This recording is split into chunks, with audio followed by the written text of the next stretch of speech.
Good morning students. Once again I welcome you in your e-learning English class. Guys, first of all tell me, what does every child feels that he or she is controlled and instructed not to do one thing or another? पहले मुझे ये बताओ कि प्रत्येक बच्चा क्या महसूस करता है जब उसे किसी भी चीज को करने से रोका जाता है और उसको निर्देशित किया जाता है, इंस्ट्रक्शंस दी जाती हैं.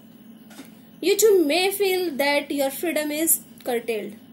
आपको भी ऐसा ही महसूस होता होगा कि आपकी आजादी के ऊपर प्रतिबंध लगा दिया गया है.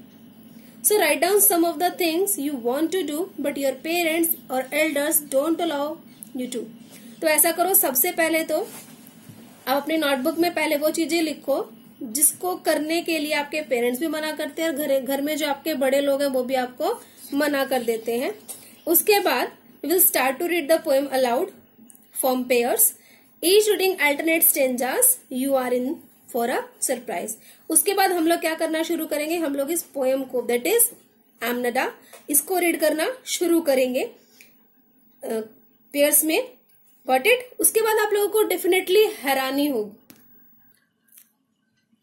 सो फर्स्ट ऑफ ऑल ये जो पोएम है एमनडा, ये 12 से 13 साल की एक बच्ची की कहानी है. और गाइस, ये वो उम्र होती है जिसमें बच्चे क्या हो जाते हैं, रेबिलियस हो जाते हैं, थोड़े विद्रोही से हो जाते हैं. They dislike what their parents ask to them. हर एक बात को डिसलाइक करते हैं उनके पेरेंट्स उनको जो भी बात करने के लिए कहते हैं, हर एक बात को वो अपोज करते हैं.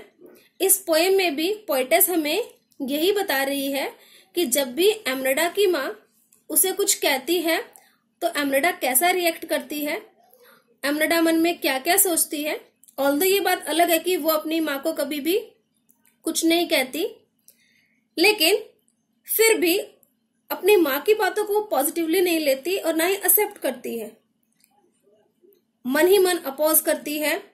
मन में वो क्या सोचती है. So poetess is here to tell us about the same. So guys, we will start our poem 6th, that is Amanda, written by Robin Klein. So for the same, open your textbook. I am going to start the poem. Got it? In the first stanza, the poet says, "Don't bite your nails, Amanda. Don't hunch your shoulders, Amanda. Stop that slouching and sit up straight, Amanda." Now here, hunch means to bend the upper body forward. यहाँ पर आप देख सकते हैं जैसे ये इसका figure है, इसने अपनी ऊपर की बॉडी को आगे को झुकाया हुआ है. This is hunch. Slouching means to move lazily. जब आप थोड़े ढीले ढाले से होकर बैठते हैं और इतने एनर्जेटिक और वाइब्रेंट नहीं लगते, that means you are slouching. Now most of you can relate to Amanda. आप भी इसी एज ग्रुप में हैं और बहुत सारे बच्चों के साथ ऐसे ही होता है. Your parents keep on pestering you, they keep on scolding you. Don't do that, don't do that, don't sit like that, don't eat like that. And ज्यादातर सभी बच्चे ऐसे ही रिएक्ट करते हैं जैसे कि अमेंडा कर रही है. They dislike whatever their parents say because उन्हें लगता है कि उनकी फ्रीडम कर्टेल हो रही है. Now in this stanza, Amanda's mom most probably, because ज्यादातर मम्मी ही होती है जो कि बच्चों को गुस्सा करती है या नानुकुर करती रहती है. तो यहाँ पर अमेंडा की मॉम उसे कह रही है कि अपनी नेल्स बाइट मत करो. Obviously you all know it's a bad habit. It is very unhygienic also. Then she says, don't hunch your shoulders. ऐसे आगे की तरफ बेंड होकर मत बैठो because it can have many health hazards. आपके posture problem हो सकती है and then moreover you don't look smart. And then she says, don't slouch. सीधे होकर अच्छे से smartly बैठो. तो यहाँ पर इस तरह से अलग अलग वेज से अमेंडा की मॉम उसे डांट रही है, या हम कह सकते हैं कि वो डांट नहीं रही है, वो उसे समझा रही है. And now in the next stanza we'll come to know how does Amanda react. She thinks there is a languid emerald sea where the sole inhabitant is me, a mermaid drifting blissfully. Languid means relaxed, very comfortable. Emerald here refers to the green color of the emerald stone.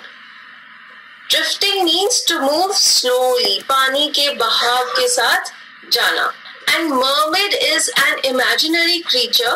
यहाँ पर आप देख सकते हैं इसकी upper body एक woman की body है और नीचे एक फिश की टेल लगी हुई है. So this is an imaginary creature. Now here we come to know the reaction of Amanda. जब अमेंडा की मॉम उसे डांटती है, उसे कहती है कि अपने नेल्स बाइट मत करो, सीधे होकर बैठो, हंच मत निकालो, तो अमेंडा क्या सोचती है? वो सोच रही है कि एक एमरल्ड ग्रीन कलर की सी है जो कि बहुत ही रिलैक्सिंग है और वहां पर सिर्फ एक ही क्रीचर रहता है, वो है अमेंडा जो कि एक मरमेड है और वो बड़े ही आराम से, बड़े ही रिलैक्स्ड मोड में उस सी में ड्रिफ्ट कर रही है, तैर रही है. So this shows the feelings of Amanda. She wants to feel relaxed and she wants freedom. She doesn't want to listen to what all her mother is telling her. अब हम देखते हैं स्टैंजा 3. स्टैंजा 3 में फिर से Amanda की mom कुछ कह रही है.